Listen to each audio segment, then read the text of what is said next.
ఆంజనేయస్వామి రాముడ్ని చిన్నప్పుడే కలిశాడా? చాలామంది ఇలా అడుగుతారు. ఆంజనేయస్వామి చిన్నప్పుడే రాముడ్ని కలిశాడా అని.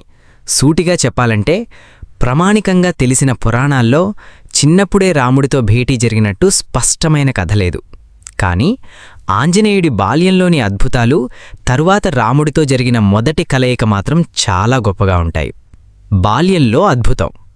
ఆంజనేయుడు చిన్నప్పుడు చాలా చలాకీగా ఉండేవాడు. ఒకరోజు ఉదయం సూర్యుడు ఎర్రటి పండులా కనిపించాడు. చిన్న ఆంజనేయుడు ఇది పండు అనుకుని ఆకాశంలోకి ఎగిరాడు. దేవతలు భయపడ్డారు. ఇంద్రుడు వజ్రాయుధంతో అతన్ని అడ్డుకున్నాడు.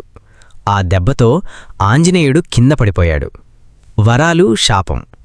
ఈ ఘటన తర్వాత దేవతలు కరుణించి అతనికి అనేక వరాలిచ్చారు.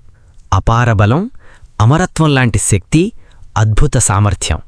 కాని ఋషులు ఒక శాపమిచ్చారు. నీ శక్తి నీకు గుర్తుండదు, ఎవరో గుర్తు చేస్తేనే బయటపడుతుంది అని.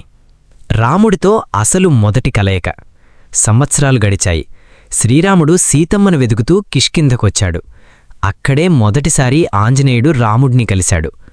ఆంజనేయుడు బ్రాహ్మణుడు వేషంలో వచ్చి మాట్లాడాడు. రాముడు అతని మాటలు, వినయం చూసి ఆశ్చర్యపోయాడు. ఆ క్షణమే వారి మధ్య అద్భుతమైన బంధం ఏర్పడింది. అసలు ట్విస్ట్.